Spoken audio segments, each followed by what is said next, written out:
In the 1950s, an American psychologist named Ellis Paul Torrance noticed something off in American classrooms. He felt like teachers favored the calm, book-smart type of students and often overlooked the kids with the energy and the big creative imaginations. These kids were often viewed as the bad kids, and Torrance didn't think so.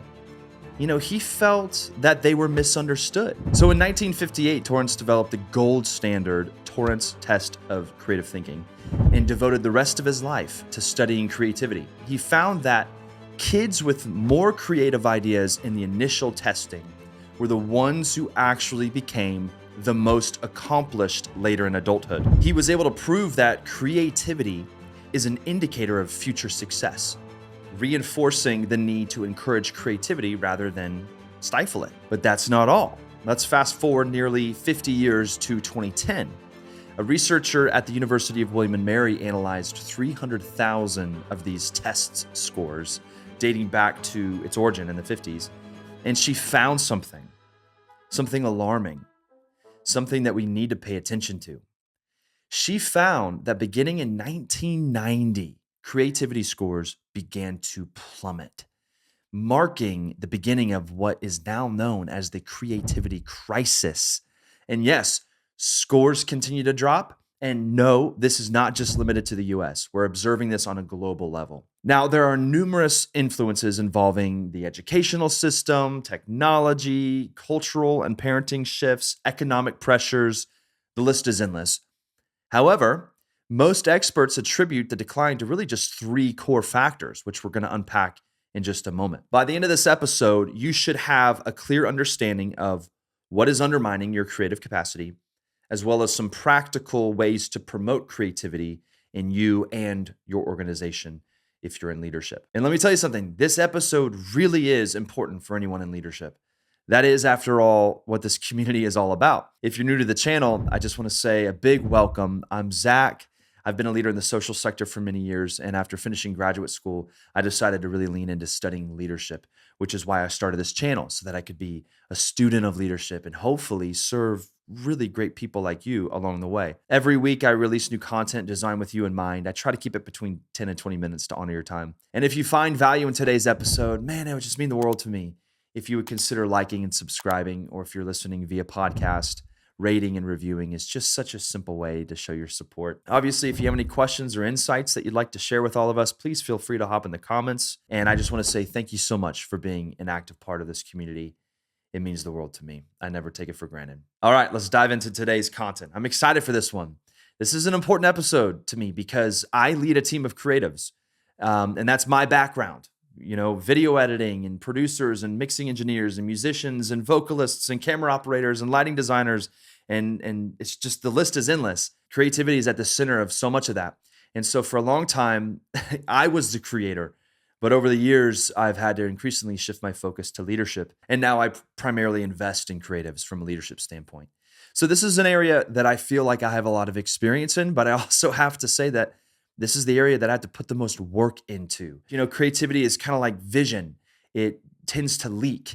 And so you've got to keep your hand on it or else it's going to drift. So that's why this is so important. We really need to talk about this. Now that we have some background on the creativity crisis that we're facing, let's talk about the three issues that are apparently causing this creativity crisis and how we can combat them. Then after that, we're going to talk about how it applies to leadership.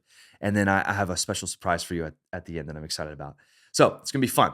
Let's kick it off with cause number one of this creativity crisis. Cause number one is a reduction in unstructured playtime. Now, before you check out hearing playtime, thinking that this only applies to children, think again. It may start in childhood, but it's arguably even more of a problem within adults. Some background, I was homeschooled during my childhood. I would usually finish my chores and homework pretty early in the day. And then sometimes that would even hit even before noon. So I would have an entire day ahead of me to be filled. Now, when I was growing up, I didn't have devices. There were no smartphones. And, until around middle school, I didn't even have access to video games of any kind. We had a TV. We weren't in the, dark ages, but I don't recall that we watched it much, certainly not throughout the day. Now, you may be wondering, well, what did you do all day? Well, I spent my time doing something really quite strange these days. I played. like with toys and sticks and mud and stuff like that. I built forts. I whittled wooden pieces and made swords and little trinkets. I even tried making a chair one time in the 5th grade, which really didn't work out too well. I still have a scar on my back to prove it. I invented games. I used my imagination. I could just spend hours and hours playing. And this was especially true when my parents would lock the door so my siblings and I couldn't come inside. Brilliant parenting strategy, by the way. Suffice it to say, I got pretty good at unstructured playtime, as they call it. Now, looking back as an adult, I realized how healthy this was. And now I think I can actually thank my parents for locking all the doors. Turned out all right.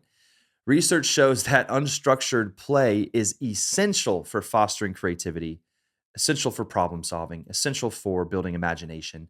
And, I don't think I have to sit here and convince you that children are getting less of this than they used to. We all know that. We all feel that. People have been writing about that for a long time. But here's the thing, there's a myth out there that unstructured playtime is just for kids. And that's a lie. Adults need this just as much. It just looks a little different. Some adults might call it a hobby or recreation or leisure, but even those things, they're still highly structured. What I want to encourage you to think about is what unstructured time would look like, and that there is a difference. And you might be thinking, okay, what is unstructured playtime for an adult? Well, there's a word for it. And you're probably only going to find it in the Southern Slang Dictionary. Sorry, I was born and raised in the South. Here it is. It's called piddling.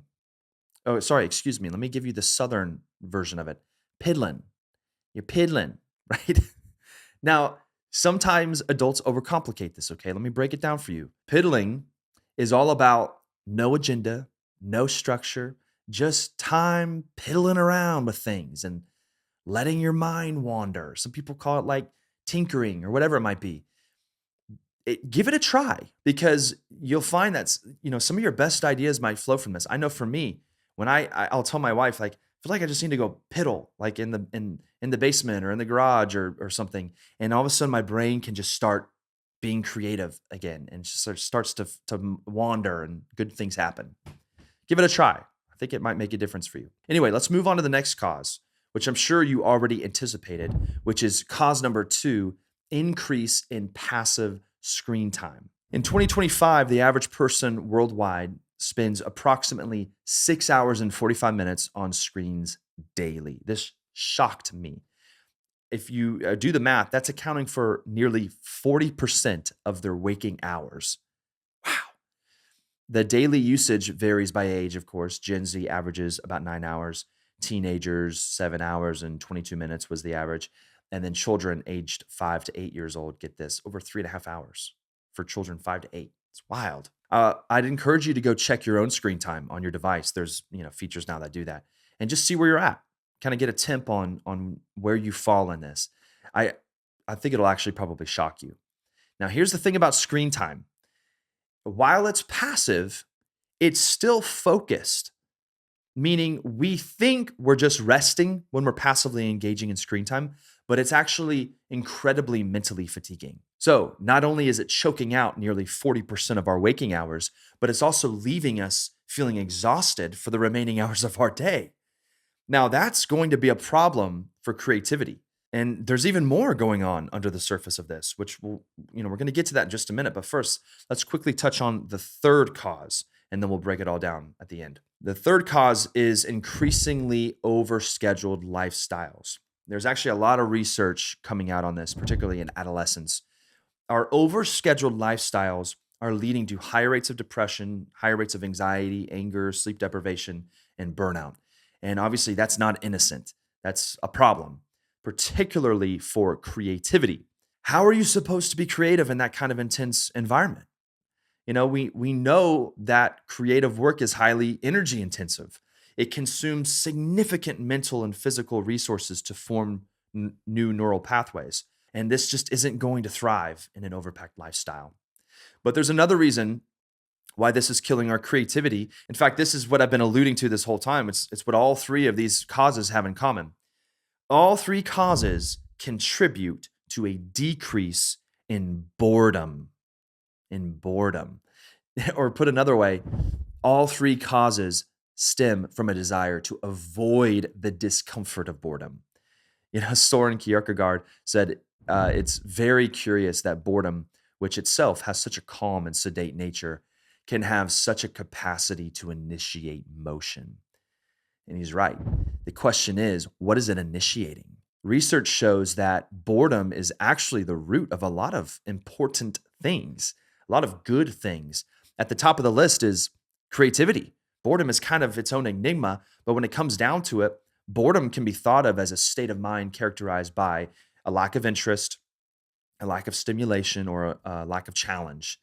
And researchers have identified 5 types of boredom. The first one is indifference, right? It's just kind of the withdrawn, relaxed boredom. The second one is calibrating, which is the wandering thoughts, uncertain what to do next. The third one is searching, that restless, sort of actively seeking something new boredom. The fourth one is reactant, which is more negative, like angry, desperate to escape the situation kind of boredom.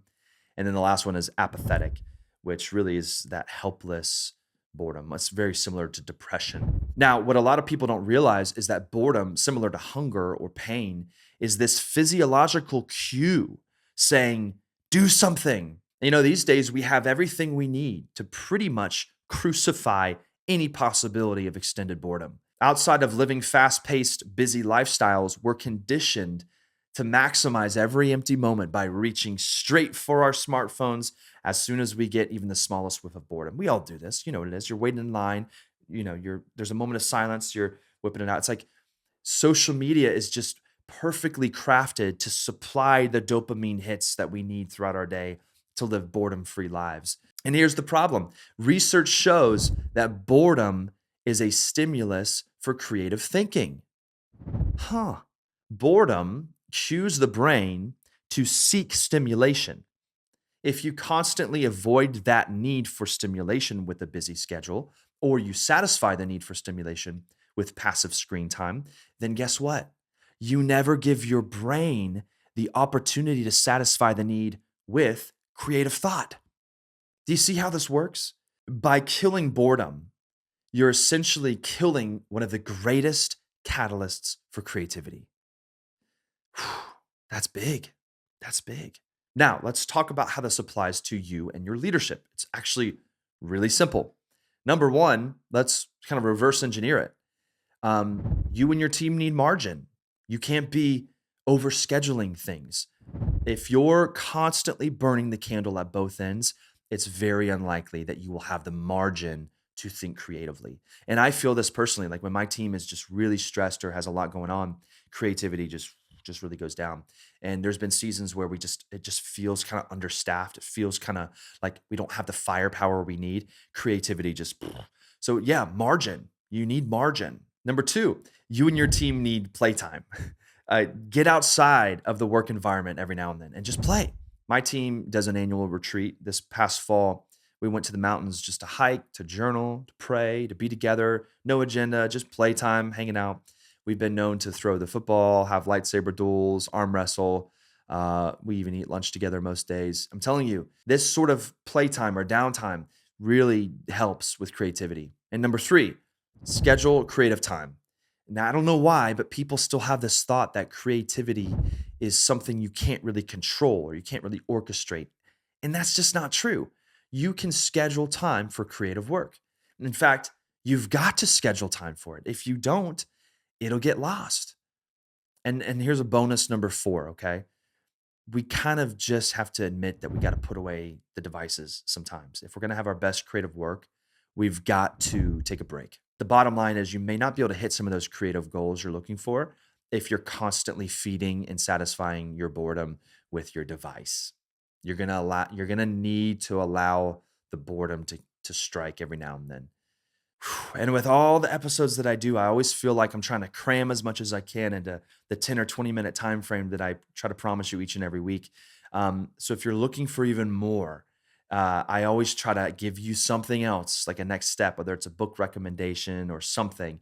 So there's 2 things I can recommend. One is I actually built an ebook, like a mini ebook just for this episode for you. That is all the things that I really wish I could have put into this episode, but just doesn't fit. It's free.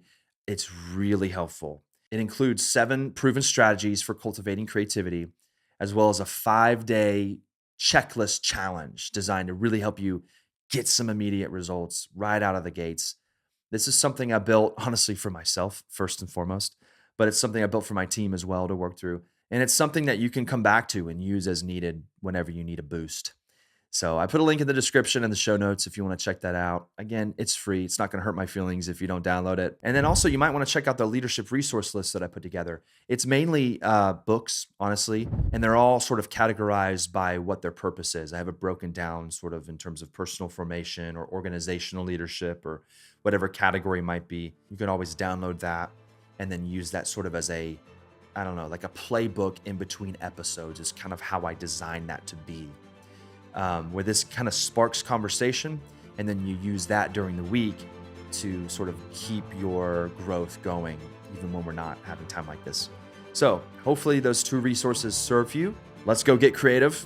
And as always, keep fighting the good fight, and I'll see you again real soon. And hey, if you enjoyed this episode, I think you're really gonna like this one right here, where we discuss 3 easy ways to accelerate your leadership growth this year.